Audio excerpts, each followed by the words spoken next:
De retour sur ce plateau, nous souhaitons également un heureux anniversaire à Ardan Dan Louindoula de la part de Adonai Maafwala. Donc les natifs du jour, profitez bien de votre journée qui est déjà ensoleillée. Donc il n'y a pas de raison pour se plaindre, même si vous n'avez pas un franc pour vous faire plaisir. Rendez grâce à Dieu, allumez votre poste téléviseur, mettez Biwan.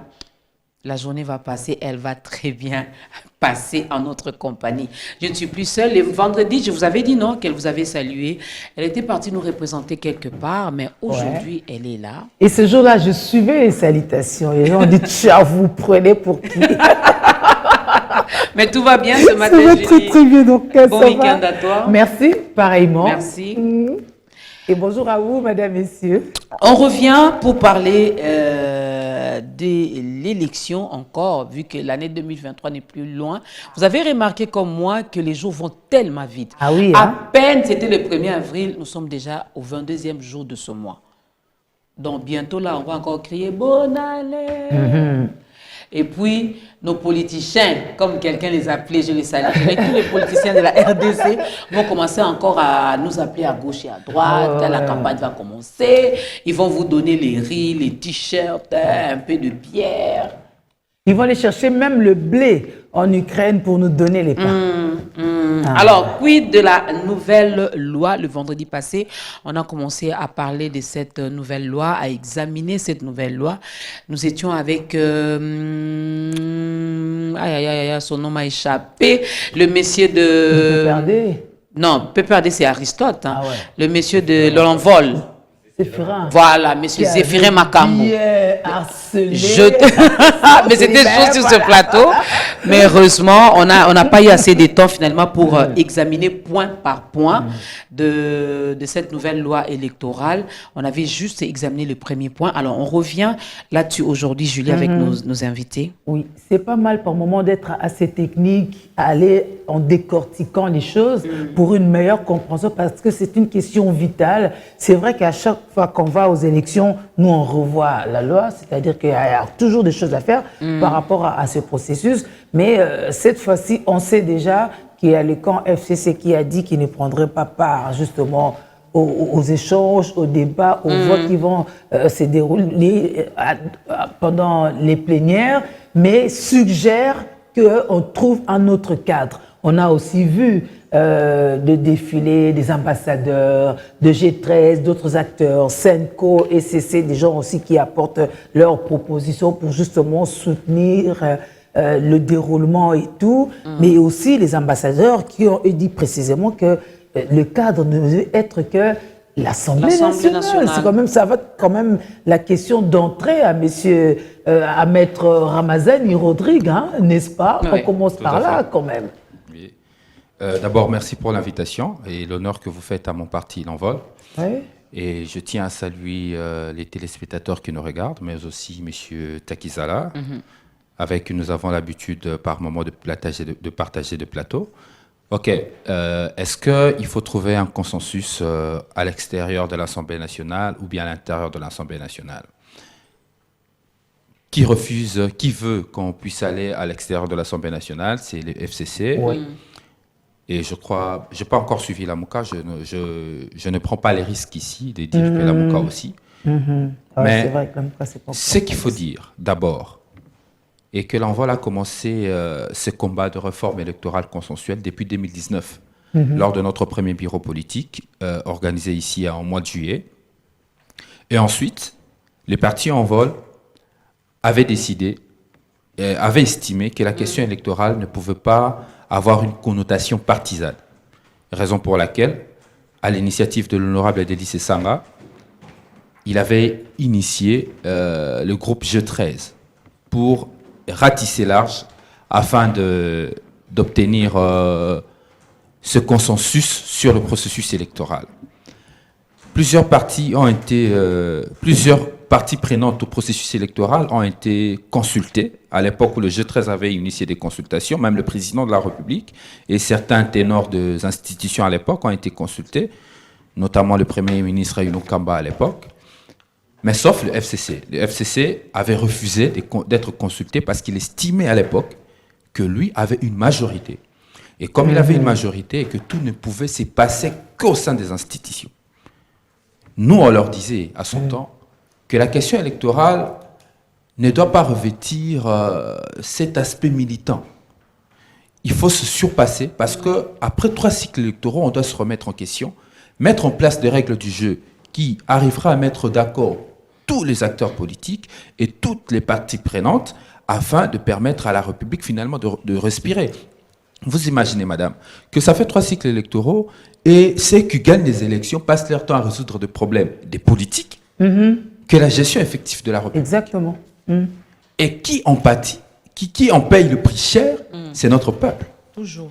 Et si nous, élites, si nous, acteurs de la société, acteurs politiques, nous ne décidons pas de nous surpasser en vue de dégager ce consensus, permettre la bonne organisation des élections, nous allons continuer à tourner à rond. Même ceux qui vont gagner les élections prochaines, ils passeront encore le temps, comme Kabila l'a fait avec des dialogues. Aujourd'hui, Félix Tshisekedi tout a été démontré que c'était difficile. Maintenant, le consensus doit être dégagé. Moi, aujourd'hui, j'irais même dire qu'il faut lever les options majeures de la réforme. Parce que la proposition de loi que vous voyez aujourd'hui a reçu un large consensus. Parce que le G13 ont su faire de travail de mise en commun des différentes propositions. Vous allez vous rendre compte, lorsque vous suivez les différents acteurs politiques, personne ne vient au fond de la loi pour critiquer les propositions qui sont dans la loi. Personne n'entre dans la loi, ils évitent les débats de venir dans la loi. Dans la proposition de loi, allais-je dire. Pourquoi ? Parce que cette proposition de loi est une proposition de compromis politique. La MOUCA se retrouve. Même le président de la République se retrouve. Parce qu'il a été consulté, il a même reçu le rapport et au nom de secret d'État, je n'ose pas dire ici ce qu'il avait dit au G13 à l'époque. Donc ça veut dire la majorité des acteurs, parties prenantes de la société se retrouvent dans cette loi. Maintenant, parce qu'il s'agit d'une proposition, il faut un débat, il faut des discussions. Nous estimons quand même qu'il est important que les options majeures de la réforme, il y a 18 propositions, mais les options majeures de la réforme doivent faire l'objet d'un consensus. Ces options doivent être levées à travers les différents groupes politiques. Mais ceux qui veulent nous ramener vers les débats sur la CENI, c'est vrai, les revendications, il faut qu'on reconnaisse qu'elles sont légitimes. Parce que même nous, l'envol, nous n'étions pas d'accord la manière dont cette loi a été déstructurée, déconfiturée par Mbata et ses amis. On n'a pas été d'accord, nous ne sommes pas d'accord. Mais le processus électoral reste un processus à long terme. À long terme. Il y a un premier pas qui a été franchi, il s'agit de la loi sur la CENI. Mais nous avons la révision constitutionnelle. Nous avons la loi électorale, nous avons la loi sur l'identification des électeurs, nous avons la cartographie électorale. Tout ce débat doit avoir lieu. Nous pouvons continuer à contrôler les processus électoraux avec la loi sur à l'Assemblée nationale ou en dehors de l'Assemblée nationale comme le demande le FCC. Bon, moi j'estime quand même, en tout cas la société doit à un moment donné arriver à se surpasser. Le FCC, les revendications sont légitimes, mais moi je pense, à mon humble avis, qu'il faut que le consensus soit dégagé au niveau de l'Assemblée nationale. Parce que vous avez déjà une loi, parce que le FCC n'est pas contre la loi. En tout cas, je les ai suivis, ils ne sont pas contre la loi. Ils ont de préalables. Ils veulent en fait, en réalité, quand je scripte les différentes interventions, ils veulent ils veulent envoyer leurs représentants à la CENI. Ceux qui sont là, le FCC ne le reconnaît pas. Or, au point où nous en sommes, c'est déjà bouqué. On a en fait, c'est ça la revendication du FCC. C'est ça la revendication du FCC. En tout cas, sauf erreur de ma part, j'espère qu'il y aura un représentant. Parce que même dans le fond de la loi, j'ai rencontré plusieurs acteurs du FCC. J'ai écouté les députés du FCC à travers des émissions. Je les ai entendus nulle part discuter sur la loi. Leur problème majeur, c'est la CENI, et je crois même avec la Cour constitutionnelle. Nous sommes en train de perdre du temps. La République ne va pas nous attendre. Notre population est en train de souffrir. Moi, je pense que le processus électoral étant à long terme, nous avons la possibilité, nous de l'opposition, de continuer à contrôler le processus électoral si, ensemble avec la majorité, nous décidons de lever des options majeures, des différentes réformes qui doivent être engagées au lieu de rentrer dans des débats interminables, des débats qui vont nous faire freiner. Et la seule question que j'ai posée au PPRD, au FCC, jusqu'aujourd'hui, je n'obtiens pas de réponse. Dans le cas où la majorité actuelle, le pouvoir actuel, décidait d'avancer avec le processus électoral, avec cette CENI, avec cette Cour constitutionnelle, est-ce que le FCC va boycotter les élections? Et j'attends cette réponse. Je crois que je l'aurai jamais. Parce que c'est du déjà vécu au Congo. C'est du Je crois qu'ils feront pareil. Ils feront pareil avec l'UDPS, je crois, en 2006. Ce sont de vieilles recettes. Nous devons nous appeler à plus de responsabilité. Nous, étant qu'acteurs politiques, nous devons nous lever, nous surpasser. Il y a eu des erreurs qui ont été commises. Nous pouvons le corriger avec le reste du processus en vue finalement de changer ces débats. Madame, vous savez que si le vieil Ngoulou se mettait ici sur cette chaise et nous réveillons le vieil Etienne Tshisekedi et tous ce grand nom qui sont partis de notre vie politique, même le maréchal Mobutu, nous allons faire le débat politique avec eux avec aisance. Ils le feront très bien parce qu'en réalité, les débats politiques depuis 1960 jusqu'à ce jour n'ont jamais évolué. Nous ne faisons pas des débats sur le développement. Nous ne faisons pas des débats sur l'économie du pays. Quelle est la politique économique du pays aujourd'hui? Nous, on parle des individus. On passe notre temps à discuter sur la légitimité des institutions et l'illégitimité des institutions. Et le temps ne joue les gens pas qu'on a notre envoyés faveur. à la CENI, qu'on ne reconnaît pas, ainsi de suite. Des guerres qui ne profitent pas à la société, qui ne profitent que aux acteurs politiques. Raison pour laquelle l'on va le dire, que cette réforme est faite pour le peuple, pas pour les acteurs politiques. On l'espère vraiment. Tout ce combat que nous, on a mené depuis 2019, on ne le menait pas pour satisfaire les acteurs politiques, mais pour protéger toute une société. Et là, nous invitons le peuple congolais d'être vigilant. Cette proposition de loi ne rencontre pas l'assentiment de politiciens.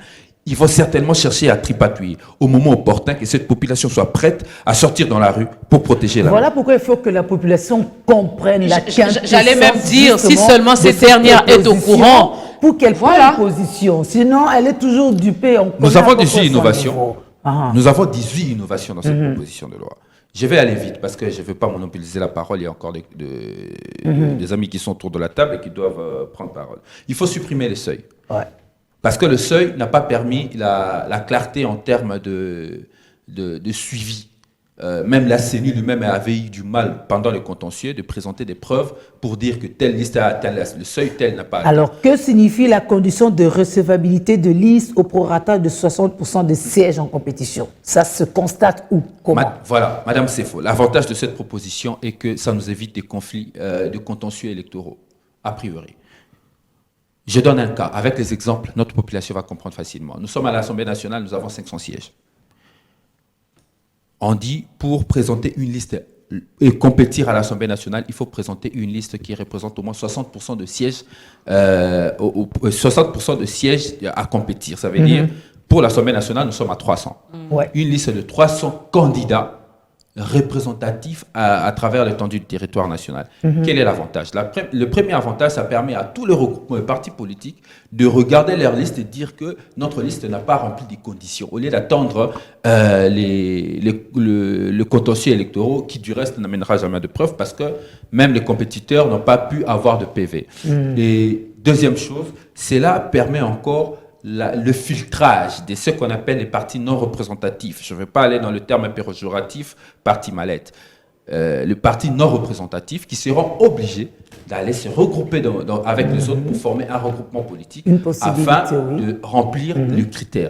Ça permet à tout le monde de connaître comment les choses évoluent. Deuxième chose, l'abandon du proportionnel pour adopter le scrutin majoritaire. Le calcul du proportionnel où le plus fort reste, c'est quand même un calcul compliqué pour notre peuple. Vous savez, ça fait 3 cycles électoraux qu'on essaie d'expliquer à la population. Vous voyez, le type, il a reçu 1000 voix alors que l'autre a reçu 10 000. Il ne peut pas siéger parce que la liste a été faible. L'autre peut siéger parce que lui, au moins, il a reçu 1000. Il était dans une liste qui est forte. On sent que c'est l'injustice. Et la population ne comprend pas avoir choisi Mme Dorcas et que ce n'est pas Mme Dorcas qui siège. Même cette population qui sait qu'elle a donné 10 000 voix à Dionys ne comprend pas qu'il se sorte et qu'il n'avait que 500 voix. Troisième proposition, c'est la publication de résultats bureau par bureau. Et la suppression de centres de compilation qu'on appelle, nous on appelle ça aujourd'hui le centre des complications des résultats électoraux. En tout cas, moi j'ai vécu les compilations et les complications et les plouis et les Madame, vous savez, ces centres de complications ont créé des candidats et ils ont fabriqué des résultats. Il y a des personnalités de ce pays qui n'étaient pas candidats aux élections de 2017 aux législatives, qui se sont retrouvés à avoir de sièges à l'Assemblée nationale. Et tout ça, c'était en faveur du centre des complications Il y électorales. a eu des bureaux qui n'ont pas été opérationnels le jour de vote, mais dont on a publié les résultats. Ça s'est passé lors des compilations. Donc, ce qu'il faut faire aujourd'hui, c'est faciliter la traçabilité des résultats. Chaque bureau, je ne parle pas de l'affichage, parce qu'il y a une distinction entre affichage et publication. Affichage, c'est pour le besoin de communication. Publication apporte ce que le juriste appelle l'opposabilité à tous. Voilà. Le orga omnes. Dès lorsque le bureau de vote publie, même le centre national, au bureau national, ces résultats leur est imposé. Cette pratique permet une façon de suivre de manière claire l'évolution de la publication des résultats et permettre même aux journalistes, même à la presse, de publier des résultats partiels des élections. Ouais. Parce que cette marmite fabriquée par l'ancien régime, qui est les centres de compilation, qui sont en réalité des centres de complication, ont permis en fait le tripatouillage des résultats, et ce qui n'a cessé de créer des mécontentements. Il y a 18 propositions, je vais prendre ça. Je pense qu'avec les 3 premiers là, c'est bon pour nous répondre. Parce que autre chose pour ajouter, la suppression, l'interdiction portée aux candidats d'avoir de suppléants comme leurs membres de famille jusqu'à un certain degré. Oui, on peut aller sur ce point-là. Alors, Mathieu Takizala, c'est opposition ou pouvoir ou juste... Pouvoir ou opposition, société civile ou civile. citoyen congolais. Dans le contexte où nous sommes. Parce que ici, opposition, c'est que ça se fasse en dehors de l'Assemblée. D'abord, je vous remercie, Madame Julie. Vous savez, la nation ne se construit pas uniquement avec l'opposition ou le pouvoir. Exactement. La nation, il y a des acteurs de société civile. Moi, je suis dans la société civile entrepreneuriale. Ouais. Vous allez voir, dans tout le pays du monde, le président américain qui vient de partir, c'était ni l'opposition, ni le pouvoir, mais c'était un homme d'entreprise américain et quelqu'un cultivé qui a présidé les États-Unis d'Amérique. Donc aujourd'hui, le monde est comme ça. Le problème, c'est quoi, Madame Julie? Les questions électorales en République démocratique du Congo, elles profondes. Ça commence déjà en 1960, ce jet des élections en République démocratique du Congo. Il y a des élections importantes qu'on néglige en République démocratique du Congo, telles que les élections de base. Une maison commence par ce qu'on appelle une fondation. Et surtout qu'en ce moment, le monde est en mutation. Même les idéologies politiques sont en pleine mutation. Le socialisme, on a inventé même ce qu'on appelle le sociodémocratie. On voit que ça commence, le monde est purement dans le libéralisme aujourd'hui, sauf qu'en République démocratique du Congo, nous restons comme si nous sommes en 1950. Vous comprenez? Il faut que les différends entre les acteurs politiques soient du point de vue idéologique, pas du point de vue des individus.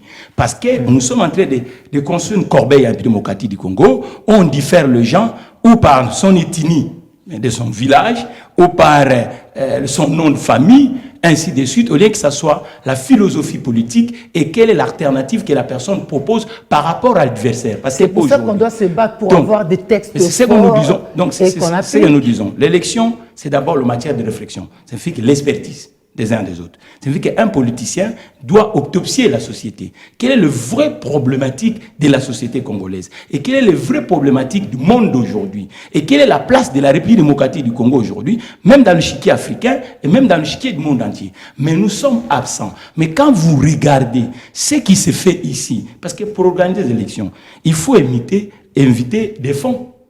Mais ces fonds-là vont provenir de qui? Des fonds propres du gouvernement, c'est la chanson. Oui, mais écoutez, madame. En tout cas, c'est pas En tout cas, on leur a dit de commencer à mettre de côté. Écoutez, madame, s'il vous plaît. On fera avec fonds propres. 3 quarts de nos compatriotes sont dans ce qu'on appelle le débrouillardisme. Ouais. La France a 65 millions de Français qui travaillent avec un salaire à la fin du mois. Nous sommes prêter de soi à Marine Le Pen. Oui, non, vous savez, il y a ce qu'on reviendra peut-être dans des impositionnements. On va dire qu'aujourd'hui, l'économie ou le système mondial est hybride. Même Macron qui disait, qui reprochait, il est faux, il n'est pas vrai. Parce que lui-même, comme ancien banquier chez Rothschild, et que les fonds, lui, manipulés, ce ne sont pas des fonds des capitaux françaises. Ça, c'est du populisme. Ce n'est pas clair, ça. Mais comme il était dans le défensif, il pouvait défendre ça. Mais ça ne se tient pas à la route. Parce que quand lui vendait une filiale américaine à une filiale suisse, et là, pourquoi il a gagné les intérêts? Et pour reprocher à l'autre que vous avez allé emprunter l'argent à un banquier. Au moment où on sait que le monde financier... C'est vrai que le système politique s'est trop inspiré de la France, mais revenons on va revenir sur la démocratie du Congo. Madame Julie, le développement, c'est la base. Regardez comment les communes sont gérées. Pourquoi on ne finance pas les élections de base? Regardez comment nos régions sont financées. Mais ça c'est quand même une remise en cause parce que allons-y quand même par rapport à une loi de la majorité entre guillemets. Oui. C'est qu'au point où nous en sommes, il y a quand même des propositions qui ont requis une certaine unanimité, un consensus, n'est-ce pas? En termes de propositions sur lesquelles il faudrait maintenant débattre, n'est-ce pas? Est-ce qu'on peut aller sur les 4 points que nous avons déjà évoqués ici avant de revenir sur les élections locales? Mais c'est ce que nous disons, les 4 points, madame. Partout dans le régime politique à semi-présidentiel, ça signifie que l'élection majeure qu'on avait présidentielle est en détour. Vous avez vu qu'on a perdu le temps. On construit avec le temps. Si vous n'avez pas le temps, vous n'allez pas construire. L'élection de 2018, qu'est-ce qui se passe en démocratie du Congo? On a des alliances de circonstances, pas des alliances de philosophie politique. Ça signifie que les gens, comme on a privé aux Congolais d'avoir le deuxième tour d'élection pour clarifier l'offre politique des uns et des autres, ça signifie qu'on se retrouve avec l'autre qui est présent en République, un autre qui est majoritaire. Qu'est-ce qu'on fait? On fait une coalition. Et dans cette coalition, ce ne sont pas des programmes où prendre des mesurettes de ceux qui étaient au pouvoir ou ceux qui étaient en opposition. Qu'est-ce qui se passe? Qui a 500 députés? Qui a 200 députés? On construit. Et après, celui qui a 500 députés, il va avoir combien de ministres? Qu'est-ce qu'on a fait? On a perdu, Madame Julie, 7 mois pour avoir un gouvernement dans ces pays. Personne n'en parle. 7 mois. Papa, donc pas de souci. Tout s'est arrêté parce qu'il faut attendre un gouvernement. Et ce gouvernement arrive, au lieu que ce soit le gouvernement de la République, mais c'est le gouvernement des plateformes politiques. Ouais. Où à chaque fois, le ministre va aller voir son patron pour dire non, au lieu que le patron soit la République, mais le patron devient le chef de camp politique. Et on a fini. Mais c'est voulu par le peuple, ça. C'est pas voulu par le peuple. C'est le peuple qui vote, c'est le peuple qui donne voulu par le à peuple. ces gens-là. Non, c'est pas voulu par le peuple. Mais qui vous vote, faites partie de la population congolaise. Est-ce que vous avez voulu dire à ces ministres d'aller obéir à leur maître? Non, mais dites-moi. C'est ça le vrai problème. Non, mais mettons-nous d'accord. Donc c'est ça le vrai problème. Ça signifie que... Là n'est pas le débat. Oui. Si le peuple vote, enfin, donne des voix à Félix Tshisekedi pour être président, oui, et donne la majorité parlementaire, oui, à l'opposition, oui, qui est le PPRD, oui, c'est le choix du peuple. Oui. C'est à partir de ce moment-là, avec notre conception des choses, qu'on essaye de reboutiquer les choses pour que le président ait quand même des pouvoirs qu'il faut, parce que c'est ça l'Africain à la Congolaise, c'est le peuple à la base. Vous savez, les élections, l'avantage des élections, c'est comme le sport. Quand vous gagnez le match de football, ça ne dit pas que celui qui a perdu n'a pas des choses que vous pouvez récupérer. Ah non, mais il a perdu. Non, mais il a perdu. En tout cas, au football, tu as perdu. En politique. Il peut être compétent, mais vu qu'il a perdu, écoutez, non, madame, s'il vous plaît, écoutez-moi un peu pourquoi je dis ça. Ça veut dire, en politique, vous gagnez par exemple des élections avec un écart qui est faible. Ça signifie qu'il y a une grande masse qui est avec le challenger. Ça signifie que les mesurettes que le challenger, ou les lignes que le challenger proposait, il faut tenir compte de ça, et surtout que vous avez des frustrations dans tout le secteur dans ce pays. Ça signifie qu'aujourd'hui, évitons de faire les élections ethnisées. Ça finit on reste avec la logique ethnique. Nous devons être objectifs. Si vous êtes objectif, on supprime le seuil électoral au profit de la recevabilité des listes au prorata de 60% de sièges en compétition. Ça vous va ou pas? Pour moi, d'abord, on doit retourner au deuxième tour. Mais ça, c'est pas encore prévu. En tout cas, c'est encore... Non, pour moi, si nous voulons être crédibles et que les politiciens se mettent en compétition par l'offre politique, il faut que le deuxième tour pour la présidentielle. Ça, c'est la condition sine qua non pour aller aux élections. Mais je vous dis, mais sinon ça sera le flou. C'est pas loin du FCC qui dit sortons de la plénière on va pour pas aller siéger, voir ailleurs. Voilà. Dionit Kaninda, il y a très très longtemps, chers confrères. Bonjour. Bonjour. J'ai envie de dire bonne année. Parce que ça fait Mais longtemps. ça fait longtemps. Merci Julie, merci Dorcas pour l'invitation. Alors, on parle de la proposition de la loi électorale dont le débat devrait commencer aujourd'hui finalement, si tout va bien. n'est-ce pas? Et on veut quand même décortiquer certains points pour une meilleure compréhension plutôt que de nous attarder sur des individus, n'est-ce pas? On a épinglé ici la suppression du seuil électoral tel que proposé. Ça vous arrange, ça? Oui, personnellement, ça m'arrange. D'abord, vous intervenez en tant que qui? En tant que- Analyste, Je suis- seulement. Ah, je suis ok. analyste. Non, non, Ok, non. c'est mieux. Ok, c'est Je suis mieux. analyste. Bon, d'entrée des jeux, il faut d'abord signaler que j'ai suivi religieusement mes prédécesseurs. Ah. Il faut que notre population comprenne que les enjeux, en réalité, c'est autour d'un camp du statu quo, c'est-à-dire un camp qui ne veut pas du changement, un camp qui ne veut pas qu'on avance. Pour plusieurs raisons que je pourrais peut-être évoquer, ce camp, je me souviens à un certain moment, lorsque le G13 était en train de consulter la classe politique, le G13 est allé vers le FCC El Kingakati. Ouais. Mais il s'est fait que le FCC El Kingakati a refusé. Maître l'a rappelé. Hein. Voilà, on Alors, nous a c'était dit... déjà El Kingakati. Oui, Hein. on nous a dit que c'est le chef, L'autre, elle le était- chef de la délégation avait la dysenterie. Abouadi. Oui, le chef de la délégation avait la dysenterie.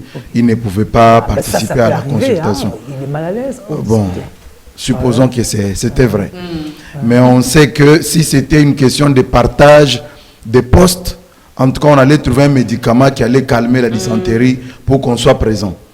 Alors, l'enjeu aujourd'hui, c'est que le FCC El Kingakati veut jouer au pourrissement. Au pourrissement parce qu'ils sont dans un camp du statu quo qui ne veut pas qu'on avance. Parce que avancer, ça va pas les profiter. Ce n'est pas dans leur intérêt de pouvoir avancer.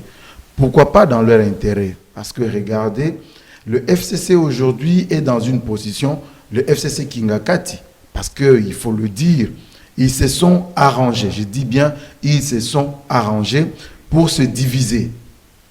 Il y a une partie qui est aujourd'hui dans l'Union sacrée et il y a une partie qui est restée en dehors, qui est restée à Kingakati. Mais tous sont FCC. En tout cas, jusqu'à ce matin, tous sont FCC. Oui, mais c'est comme il y a eu des pèses qui battent ça, il y a Ah non, ils sont ensemble. des pèses Tshisekedi. Aujourd'hui, ils sont ensemble. Ah. Et ils sont ensemble aujourd'hui. Kibasa, Augustin, il est au PTNTIC. Et en tout cas, ils sont désormais Et aussi ensemble. demain, ils seront ensemble. On avance. Oui, nous espérons qu'ils seront ensemble Ils vont par se mettre rapport ensemble. aux intérêts.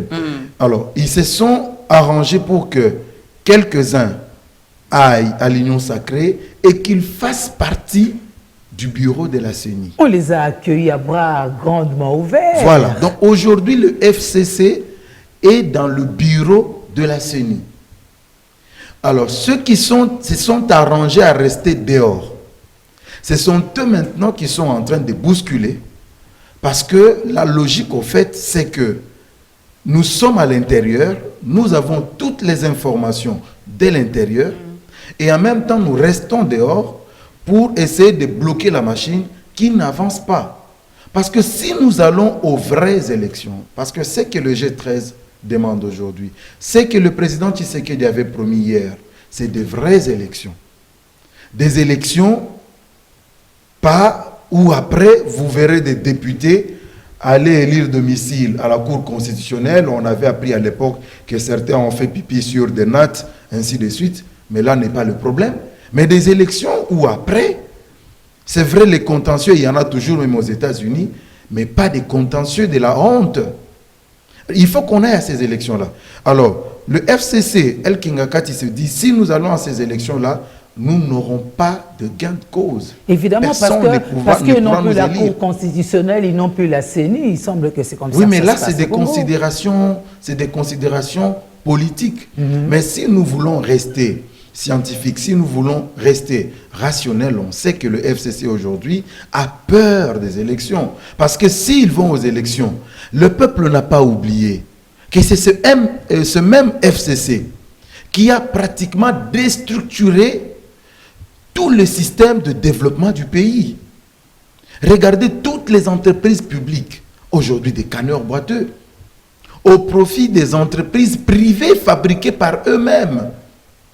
où ils ont pris des fils maison de ces entreprises publiques qu'ils ont embauchés. Ils se sont donné la part des lions. Regardez la guerre aujourd'hui entre Congo Airways et la naissance de Air Congo. Simplement parce qu'ils ont mal joué leur carte à l'époque. Ils ont créé une nouvelle société pour l'intérêt du Congo, Congo Airways. Mais ils se sont tapés la part du lion. Ce sont eux les actionnaires majoritaires. Et en même temps, le gouvernement congolais supportait le gouvernement congolais, Julie, supportait la grande charge de cette entreprise-là. Mais aujourd'hui, le ministre qui est arrivé pense que bon, c'était mal fait, il doit créer une nouvelle entreprise. Moi, à ça, j'ai dit non. J'ai dit non, j'ai dit. Voilà. Même si nous voulons créer une nouvelle entreprise, c'est bien bon. C'est bien bon parce que nous voulons une diversité. Hein, nous voulons une concurrence déloyale, mais en même temps, nous ne pouvons pas tuer tout ce que Kabila avait fait. C'est vrai qu'il y a eu, oui, il y a eu malfaçon dans le faire, mais il faudrait que nous puissions corriger sans tuer tout ce que Kabila avait fait. Alors maintenant, les gens savent qu'ils avaient déstructuré le système de développement du pays. Les gens savent qu'ils n'avaient pas permis aux Congolais d'avoir leur salaire. Les gens détournaient même les salaires des militaires, mon Dieu. Les gens détournaient même les salaires des enseignants dans l'arrière-pays. Et les enseignants de l'arrière-pays n'ont pas oublié ça. Les gens détournaient les fonds publics de l'État pour des grands projets de développement, comme le projet 1000 écoles par an. On devait avoir aujourd'hui 5000 écoles construites sous Kabila, dans le mandat de Matata Pogno. On devait avoir Bukangalonze qui produirait le maïs, qui produirait le soja, qui produirait tous les produits vivrières qu'on devait avoir à Kinshasa et partout ailleurs au Congo, parce que le projet devait commencer pilote à Kinshasa, mais après transcrit, reproduit dans plusieurs provinces. Donc la population n'a pas oublié tout ça. Alors le FCC sait que nous ne pouvons pas aller aux élections. Du coup, il faut jouer au pourrissement. Il faut, ceux qui sont à l'intérieur, lorsque la CENI, le bureau de la CENI se prépare pour lancer, voilà, maintenant telle étape, maintenant telle production, ils ont l'information et ils peuvent bloquer. Mais regardez, qu'est-ce que Martin Fayoulou demandait hier? Martin Fayoulou a proposé, le président Martin Fayoulou a proposé la mise en place du Haut Conseil pour les réformes. Le FCC, qui était encore ensemble avec le Cash à l'époque, a dit non, niet. Parce que le président Martin Fayoulou demandait qu'on organise les réformes en dehors des institutions, qu'on crée un autre cadre pour réformer les choses, notamment la CENI. Mais il ne faudrait pas qu'aujourd'hui le FCC nous dise qu'en ce moment-là, ils ne savaient pas de quoi ils parlaient et que c'est aujourd'hui qu'ils ont compris que le président Martin Fayoulou avait raison. Il faut les réformes. Vous avez dit à l'époque qu'ils étaient ensemble avec Cash, mais maintenant ce n'est plus le cas. Non, mais ils doivent rester cohérents. C'est au fait ça le problème du FCC Kingakati.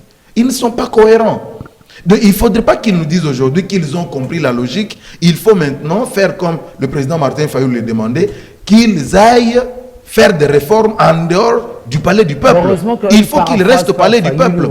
Je crois que quand ils sortaient, quand à l'époque, l'opposition quittait l'hémicycle du palais du peuple, je voyais l'honorable François Nzekouye, je voyais l'honorable, notre ancienne consoeur, Chintué Vinago, s'y faire bayo, bayo, bayo.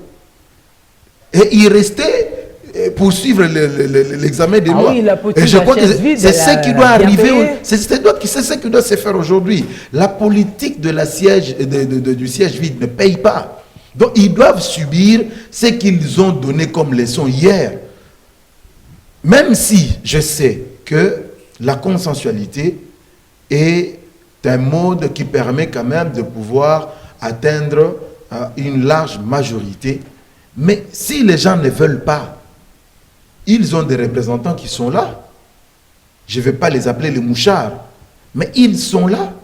Ils auront toutes les informations, même s'ils sortaient. Et même s'ils sortaient, ils sont combien? Ils ne peuvent pas bloquer. Mais je crois que jusque-là, le président de l'Assemblée nationale, Mbosso, a joué à la sagesse.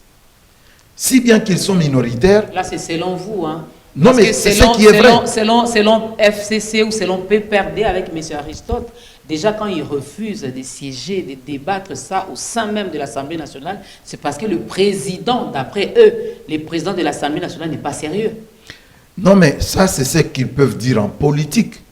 Mais est-ce que lorsque nous qui les regardons Oui, mais à la si télévision. on tient au propos de Denis de tout à l'heure de dire qu'ils sont de part et d'autre. C'est eux qui ont donné Bosso, n'est-ce pas? Et maintenant, ils savent leur pion. Non, mais là, ils ont compris que leur pion n'est plus sérieux. Non, en fait, Non, là, déjà pas été. leur enjeu, Non. c'est nous ne devons pas aller aux élections. En fait, la loi... Non, ils sont pour les élections. La loi Lokondo les dérange. La loi Lokondo les dérange parce que, vous savez, nous avions eu des lois taillées sur mesure, contrairement à ce que pense mon ami Takizala.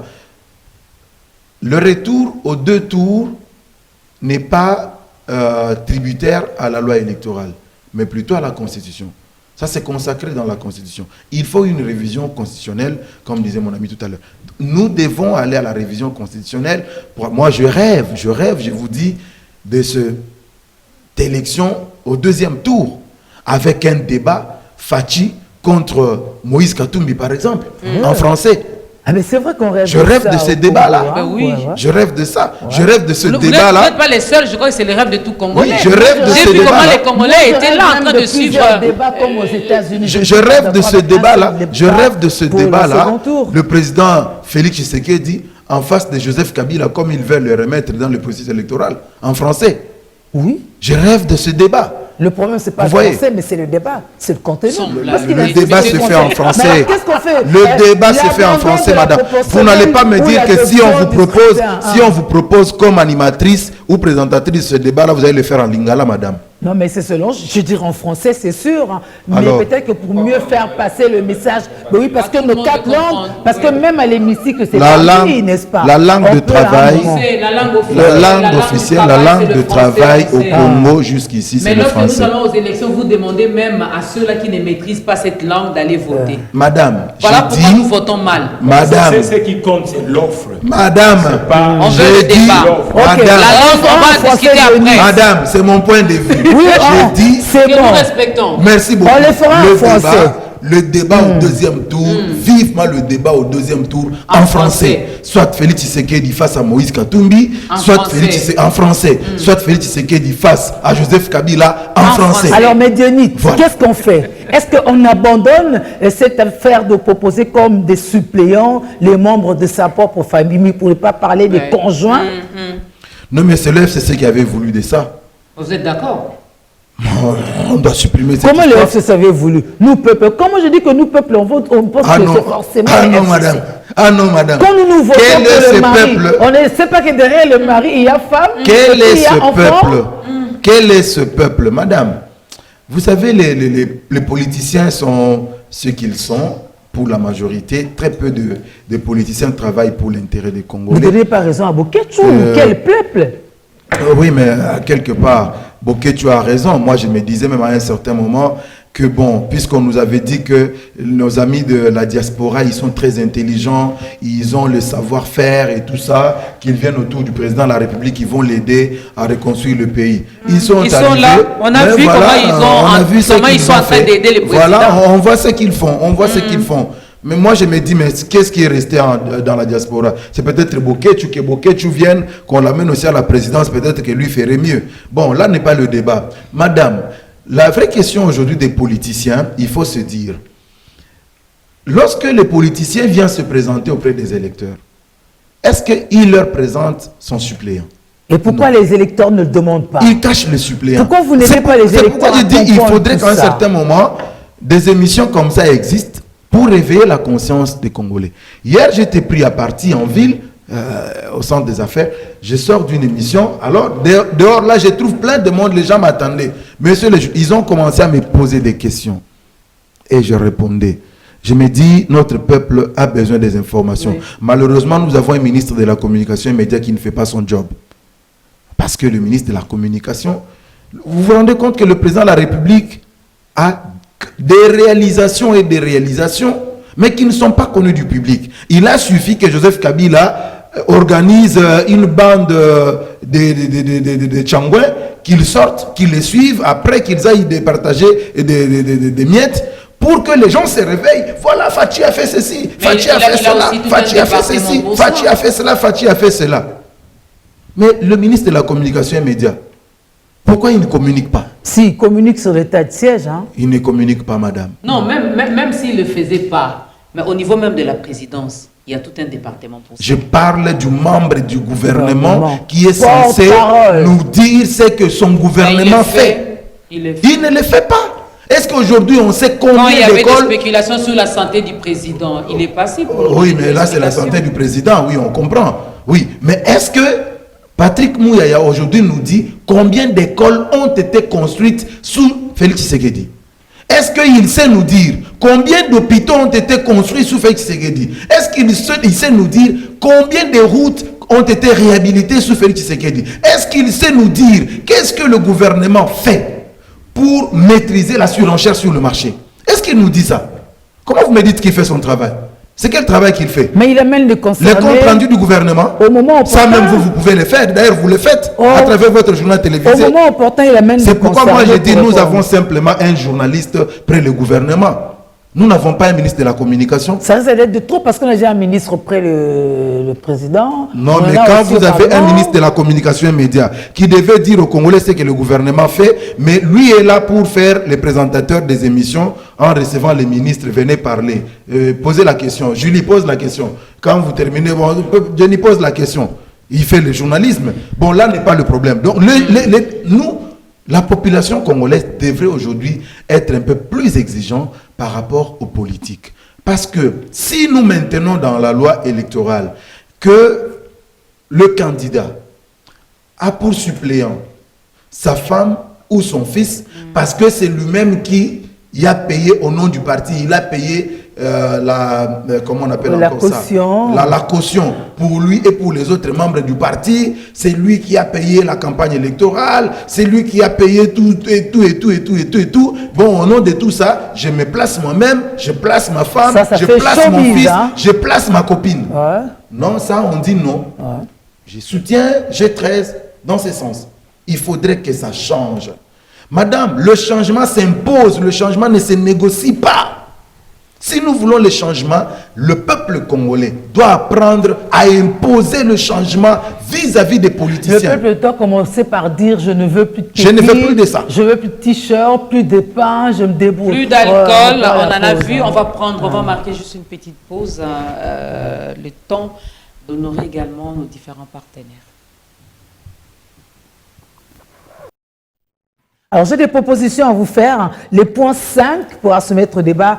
Interdiction d'avoir dans une province plus d'un sénateur issu d'un même territoire, hein, d'une même ville, et plus de 2 dans un groupe de communes Pour la ville de Kinshasa. On peut discuter dessus. Interdiction de cumul de candidatures à 2 scrutins du même degré. Interdiction de cumul. Il y a des gens qui postulent ici, là-bas, et puis parfois ils gagnent partout avec la suppléance familiale. Alors, 8, moi ça m'intéresse, interdiction de distribuer de l'argent, des biens ayant une valeur pécuniaire ou tout autre avantage, ainsi que la sollicitation ou l'acceptation d'un don quelconque pendant la campagne électorale. C'est ce qu'on évoquait tout à l'heure. Ça, c'est pour le peuple. Hein, le peuple qui devrait s'assumer, prise en compte de la dimension genre de la constitution des listes conformément à l'article 14 de la Constitution. Bon, c'est moi qui prends la parole. Il avait déjà dit bon. Bon, Madame Julie, ce que vous venez de dire, c'est déjà quelque chose d'important. Vous savez, un homme public, surtout un politique, il ne peut pas donner les gens de l'argent comme ça. Ça, c'est déjà la corruption. Et c'est condamnable. Normalement, on doit retourner la banque. Et puis la totalité de l'originaire, ça, il faut combattre ça en République démocratique du Congo. Ça alimente plus le tribalisme. Ah, donc on peut avoir dans un même territoire 3, 4 Non, ça alimente plus le tribalisme. Ailleurs, Ça il n'y a signifie rien. qu'aujourd'hui, tout Congolais qui est né dans le sol, qui a la nationalité congolaise, peut se présenter, même il est originaire, dans une autre province. Parce qu'aujourd'hui, ce que nous sommes en train de faire, c'est un recul. Or, on était en avance à l'époque du Zaïre. À À l'époque du Zaïre, vous avez vu que tout le territoire avançait. Oui. Mais aujourd'hui, on n'avance pas. Pourquoi? Le gars, il peut être incompétent, mais quand il va parler son patois avec son compatriote, et ce compatriote, comme il n'y a pas de résultat dans le terrain social, qu'est-ce qui se passe? Automatiquement, il dit, bon, c'est notre frère. Et ça nous si avance les autres territoires ne sont pas représentés, est-ce que ceux qui sont là parleront au nom des autres? Ça aussi, on a vu que c'était... oui, mais aujourd'hui, avec la nouvelle technologie, beaucoup de choses ont évolué. On peut travailler différemment pour ce qu'on appelle le mandat de représentativité. Deuxième élément, peut-être, ils n'ont pas évoqué. Moi, je trouve ça pas normal que quelqu'un qui est élu, par exemple, à Bokangalonzo, on donne l'exemple comme ça, mais pourquoi il réside à Kinshasa? Parce que normalement, ce que lui va amener à l'Assemblée nationale, c'est la réalité là-bas. Mais aujourd'hui, dans notre pays, qu'est-ce qu'on a fait? Ça signifie que nous avons des représentants du peuple, on dit le représentant du peuple, mais 3/4 de ces gens-là sont à Kinshasa. Est-ce qu'on chaise tous les jours au Parlement? Avec Covid-19, c'est ça la technologie, non? Oui, mais non, avec Covid-19, on a vu le réunion qui s'est fait par digital. Ça fait qu'aujourd'hui, normalement, on doit évoluer de ces côtés. Et puis, népotisme. Ça, il faut le condamner. Parce que ce n'est pas normal. C'est fait qu'aujourd'hui, dans ces pays, on a ce genre de passe-droit qui requille la République démocratique du Congo. Ça signifie que les gens ne savent pas faire autre chose. Moi, je suis là mieux placé, je prends mon épouse, qu'il soit compétent ou même pas compétente, automatiquement, les gens voient uniquement la valeur des billets, même pas la valeur économique. Parce que la valeur économique, il faut produire quelque chose. Or, l'argent sans production, on appelle ça ou planche à billets, ça ne sert à rien. Et c'est ce qui s'est fait aujourd'hui à la démocratie du Congo. Et puis, il faut qu'aujourd'hui, à partir d'aujourd'hui, chaque élu, il doit être traçabilité par des voies bancaires. Parce que le mouvement qu'ils sont tentés de faire dans ces pays, il y a beaucoup de blanchissement d'argent à la démocratie du Congo. Beaucoup de blanchissement dans le pays démocratique du Congo. Et puis, deuxième élément, les partis politiques. Et en période de campagne, il faut mettre des mesures, le plafond pour le financement de campagne. Parce que ça, il y a des dérives. Beaucoup de dérives. Ça fait que quelqu'un peut être compétent, comme il n'a pas l'argent, automatiquement, celui qui prend l'argent de l'État, il injecte, et celui qui est compétent, qui peut apporter l'offre pour la République démocratique du Congo, est privé. Et puis, problème de caution, madame. C'est pas normal. Donc moi, M. Takizala, si je n'ai pas $100 000, mais j'ai une offre politique qui peut faire avancer la République démocratique du Congo, on me prive d'être candidat président de la République. On avait pensé que plus la caution serait élevée, moins il y aurait de candidats, mais ça s'est avéré... Ça, c'est pas normal. Pas si efficace que ça. On peut penser aussi de réduire le nombre de députés. Parce qu'aujourd'hui, 500, on n'a pas assez de moyens. Parce que l'entreprise requiert la République démocratique du Congo. Mais pourquoi on ne pensait pas à rabattre plutôt de salaire? Non, madame. Parce qu'ils vont pour faire mieux, non? Madame, s'il vous plaît. Regardons, nous avons aujourd'hui 26 provinces en République démocratique du Congo. Mais les 26 provinces sont de 26 provinces doctoires, où il n'y a même pas des unités de production. Mon compatriote Jenny disait, est-ce qu'il y a des routes? Mais route, pour que ça soit dans un coin où il devait avoir l'activité économique. Parce que sans activité économique, même vous amenez la route, ça veut dire que c'est un éléphant blanc.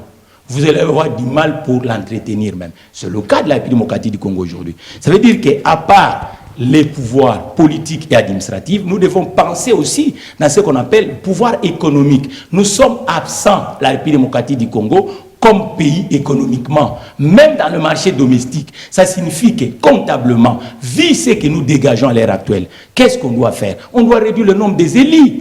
Oui, mais il y en a assez. Oui, de combien? Nous avons des doublons. Moi, en tant que gestionnaire, comptablement, 150 élus à l'Assemblée nationale, le pays ne va pas disparaître. Vous n'avez pas calculé à quel prorata, mais c'est 150. Oui, 150 élus, on fera affaire. Et puis, on réduit même au Sénat les doublons qu'on a fait des députés provinciaux. Dis-moi, qu'est-ce qui avance? Ah, ok, les assemblées provinciales. Qu'est-ce qui avance? Vaut mieux même qu'on donne des moyens aux assemblées municipales des communes ou des assemblées qui peuvent permettre que le fonctionnement soit réel et que l'élit de proximité soit à côté des acteurs. Parce que l'acteur, ce n'est pas uniquement le politique. Vous voyez, on a fait un pays où l'acteur, aucun pays au monde s'est bâti uniquement avec des politiques. Oui, oui, Takizala, tout ça on comprend, sauf qu'aujourd'hui on veut rester sur élection. Oui, mais l'élection, le problème d'élection, il faut que les thématiques reflètent l'image des élections. Les déficits sont énormes, madame. De la loi électorale. La loi l'élection, c'est la photographie de ce qui se passe dans le territoire. Oui, ce qui se passe dans le territoire, c'est le recul. Oui. Il faut une Les loi. gens étudient pour être politiciens. Il faut C'est une loi pas pour bon. le processus. Je ne savais pas qu'ils étudiaient pour être politiciens. Ah, mais oui, mais le Parce qu'il y a trois quarts, tout le monde, c'est ce qui même s'est ceux fait. qui n'écrivent pas leur nom, ils peuvent Mais oui, mais maintenant, faire. politicien, Maître trois quarts, c'est ça. Ramazani, ouais. Oui, Madame Julie, je crois qu'avant d'avancer dans la thématique, je vais quand même dire 2-3 choses et puis on va évoluer. Il y a eu des préoccupations, par exemple, M. Takizala qui a parlé de reprendre les élections à la base. Oui, c'est une vraie préoccupation parce qu'aujourd'hui, au niveau des entités territoriales décentralisées, il y a un sérieux problème de gouvernance. Au niveau parce qu'aujourd'hui, les entités territoriales décentralisées, nous avons villes, communes, secteurs et chefferies. Et il y a des sérieux problèmes de gouvernance de ce point de vue. Ces entités n'ont pas de moyens pour leur politique. Donc, quand vous n'avez pas de moyens pour faire de la politique et vous n'avez pratiquement pas de budget, c'est compliqué de pouvoir s'installer en termes de pouvoir qui peut donner l'impulsion et le changement. Pourquoi il y a eu décentralisation? C'était enfin de permettre qu'une impulsion sorte de la base. Mais que malheureusement, jusqu'à aujourd'hui, de 2006, et avec les 3 cycles électoraux, on n'a pas pu organiser les élections locales, simplement parce que ça coûte cher. Ouais. Ça va coûter énormément cher. Et énormément cher parce que nous avons une affaire de 473 secteurs et 661 chefferies. Si vous l'additionnez avec des communes, vous imaginez le nombre de circonscriptions qu'ils doivent avoir, c'est la folie. Si déjà avec les élections provinciales en 2011, on n'a pas pu l'organiser parce qu'il n'y avait pas de moyens, et ça, pour y arriver, il faut rationaliser notre système de décentralisation. Et l'on vole la pensée dans la proposition de loi portant révision de la Constitution qu'on a déposée depuis 2020 lorsque Mabounda était encore président de l'Assemblée nationale. Et aujourd'hui, on a demandé la suspension de ces débats parce que le pays est sous état de siège et que moi, j'estime qu'il faut finalement lever cet état de siège parce que le résultat attendu, on ne l'a toujours pas eu. L'état de siège est un état d'exception qui vient pour résoudre un problème rapidement. Et aujourd'hui, nous sommes au-delà vraiment d'un état d'exception. Les libertés publiques de nos citoyens sont en jeu. Et aujourd'hui, nous allons vers les élections. Il faut rationaliser notre système de décentralisation. Revenir on risque au deuxième même tour de l'élection faire le présidentielle. débat sur cette proposition de loi sans les élus du Nord Kivu et de l'Ituri. Par exemple. Donc, il faut revenir au deuxième tour de l'élection présidentielle. Et tout ça, pour le faire, il faut toucher à la Constitution. Mais pour toucher à la Constitution, afin de respecter les constituants, il faut lever l'état de siège. Sans ça, on ne va jamais y aller. Et pour y arriver, il faut une volonté politique ferme du président de la République. Maintenant, j'ai écouté aussi Jenny Kaninda dire bon, les collaborateurs du président de la République ne l'aident pas, ils sont venus de l'Europe, ils font rien. Mais Jenny Kaninda, à un moment donné, moi je demande à ceux qui communiquent pour le chef de l'État d'arrêter de l'insulter. C'est lui le chef. C'est lui qui les a engagés. C'est lui qui travaille avec eux au quotidien. C'est lui qui les a sélectionnés, il les a acceptés comme collaborateurs. Il n'a jamais décidé de virer qui que ce soit. Ça veut dire, du point de vue du rendement de ses collaborateurs, le chef est content. Parce que vous êtes ici à Biwan. Lorsque votre rendement ne répondra pas, je pense que l'ambassadeur Moutanda ne vous laissera pas. Il ne va pas vous faire de cadeau. Si vous êtes là, c'est parce que jusque-là, il est encore convaincu de vos rendements. Donc le chef de l'État n'a pas décidé de faire des aménagements dans son cabinet. Essayons un peu de le respecter. Accepter que le chef de l'État est content du rendement de son cabinet. Vous qui êtes à l'extérieur, pourquoi vous continuez à critiquer ses choix? Ce sont ce choix en tant que chef. Ça fait 3 ans qu'il travaille avec ses collaborateurs. Je crois que M. Takizala est aussi chef d'entreprise. Est-ce que allez-vous garder pendant 3 ans durant un collaborateur qui ne vous rend pas service comme il se doit?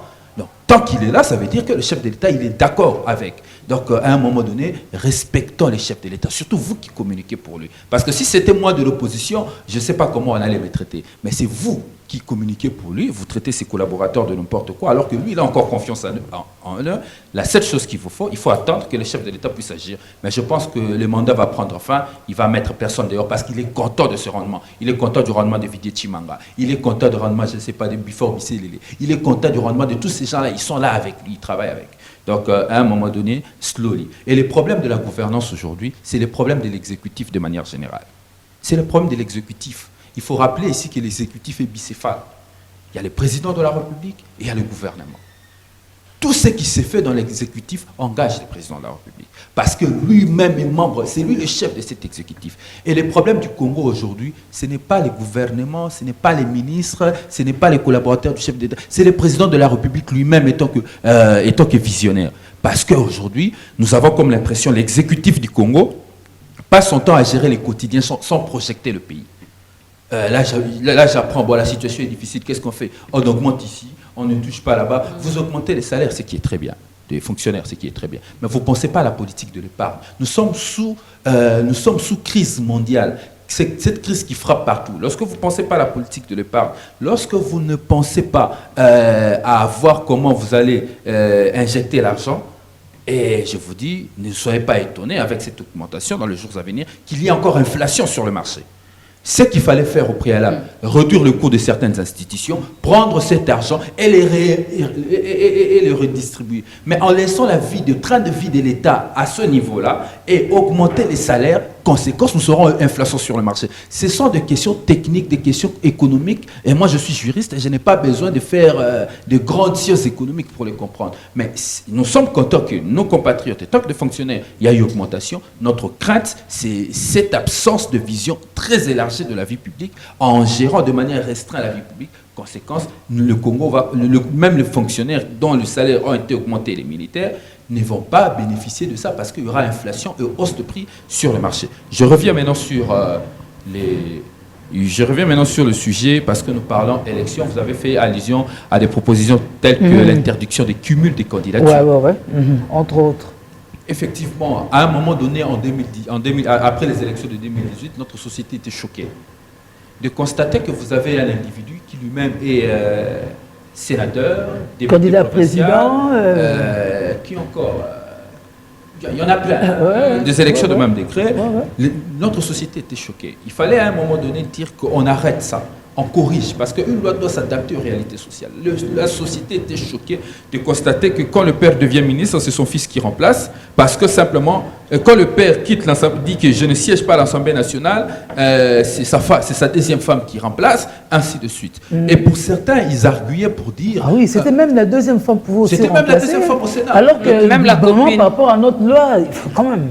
Mais c'était quoi l'argument? Non, le Cyprien n'était pas loyal. Comme si la question de la loyauté était liée à la famille. Dans ce pays, on a connu un conflit entre un sénateur et un ancien ministre qui voulait aller suivre ses immunités, son frère a bloqué. Ça veut dire, ce n'est pas une question de loyauté parce que vous êtes du même famille.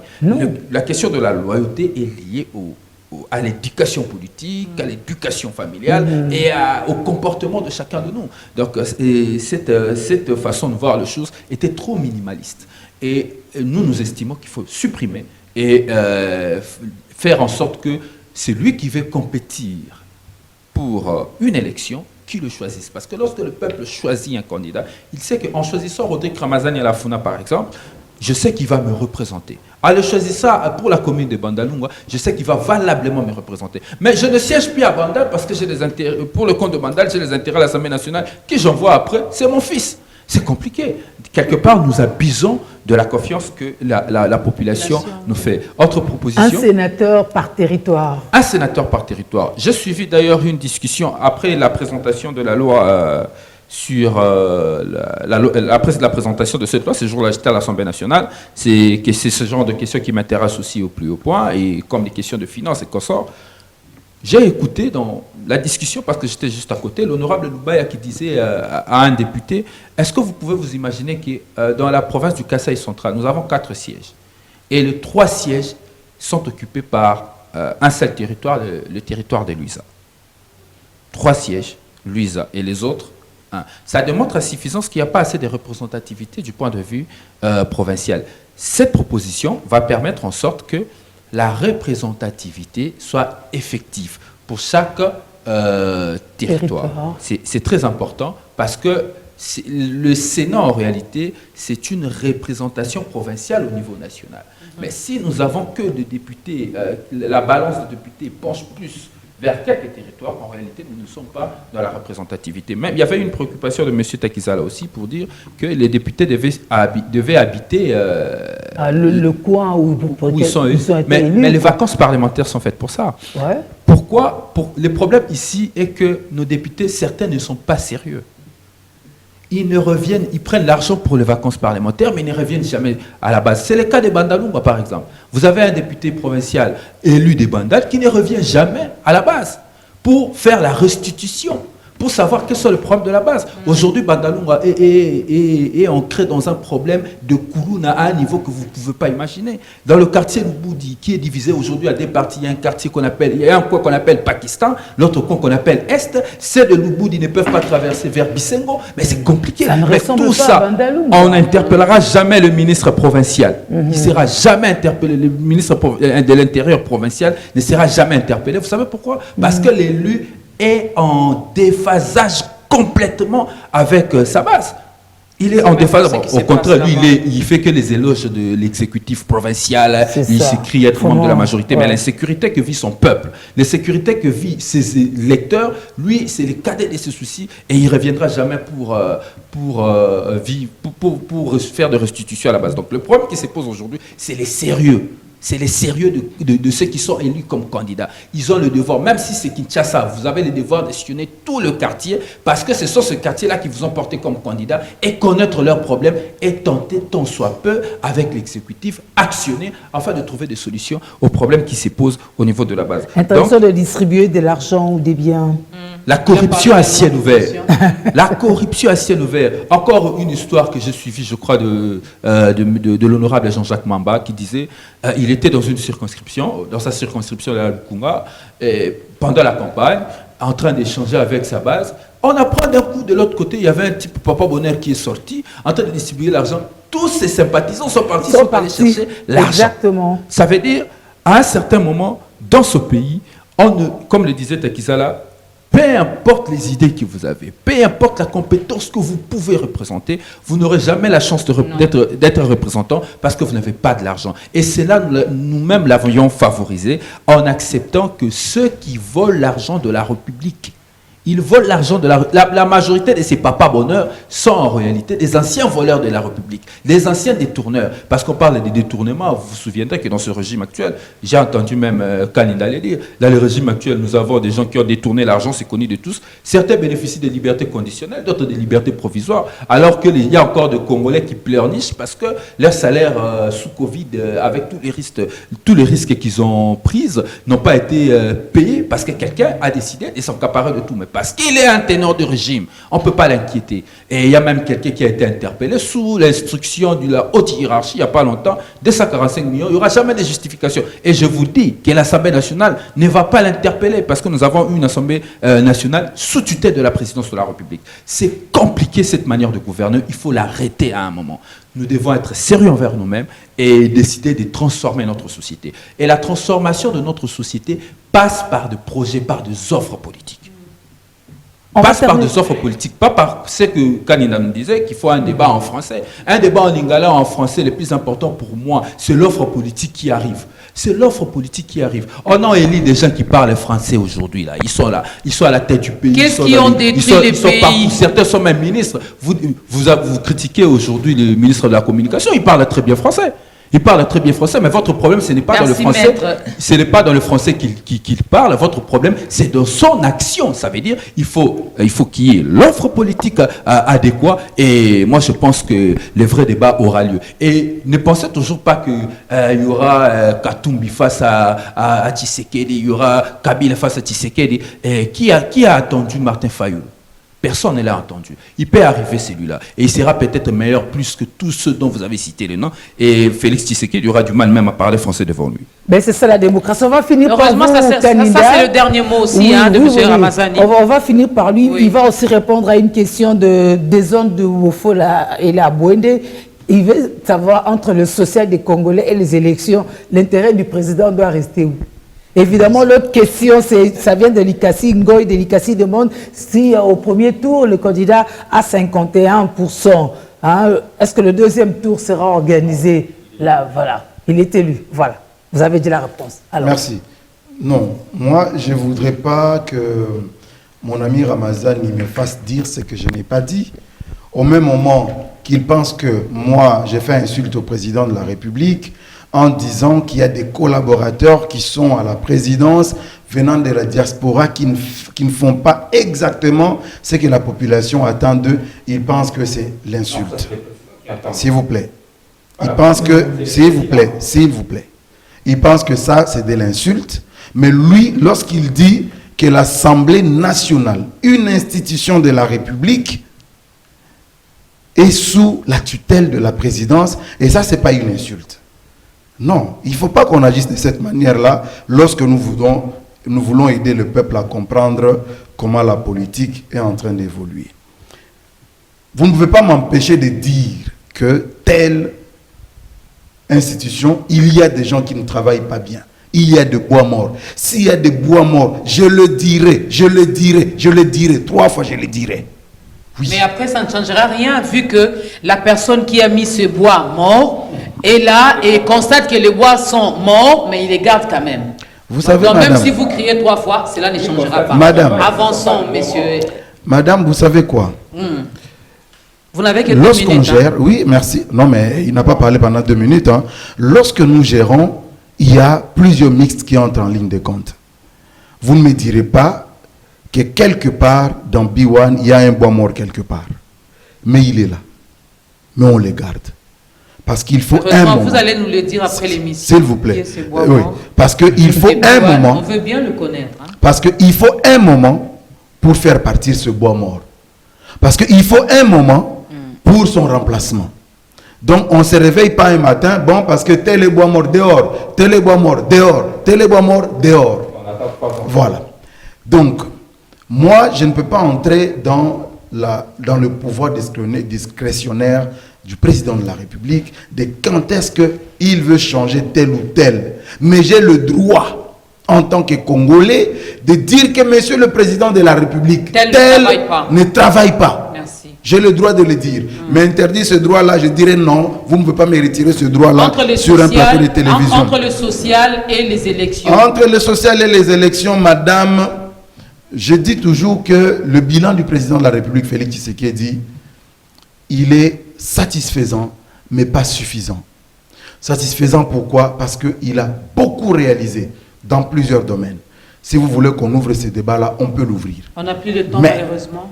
Le seul point qui lui reste, revenir à la charge. le seul chantier, s'il faut parler comme disaient les kabylistes à l'époque, les 5 chantiers qu'on n'avait jamais vus être réalisés, le seul chantier qui reste au président de la République aujourd'hui, c'est le chantier social. Je ne suis pas d'accord avec mon ami Ramazani quand il dit non, mais il y a manque de vision lorsque vous augmentez les salaires alors que vous maintenez le train de vie des institutions intact, ça va amener l'inflation. Non, non Ramazani. Souvenez-vous que ce n'est pas pour la première fois qu'il y a eu augmentation des salaires. Le président de la République, je vous rappelle, arrive, il trouve l'enseignant à 80 000 francs congolais. Il les ramène à 300 000 francs congolais. Y a-t-il eu inflation? Non. Aujourd'hui, l'augmentation qu'il y a eu, c'est dans le cadre d'une convention collective. Il y a un vrai débat que vous évitez aujourd'hui, les politiciens. Je n'ai entendu ni le point de vue d'Ensemble pour la République, ni le point de vue du président Martin Fayoulou, ni le point de vue du FCC sur l'augmentation des produits pétroliers et des autres produits de consommation courante. Aucun mot. Parce qu'aujourd'hui, il faut se dire, nous avons des prix qui augmentent sur le plan mondial. Est-ce qu'il faut aller vers la défiscalisation?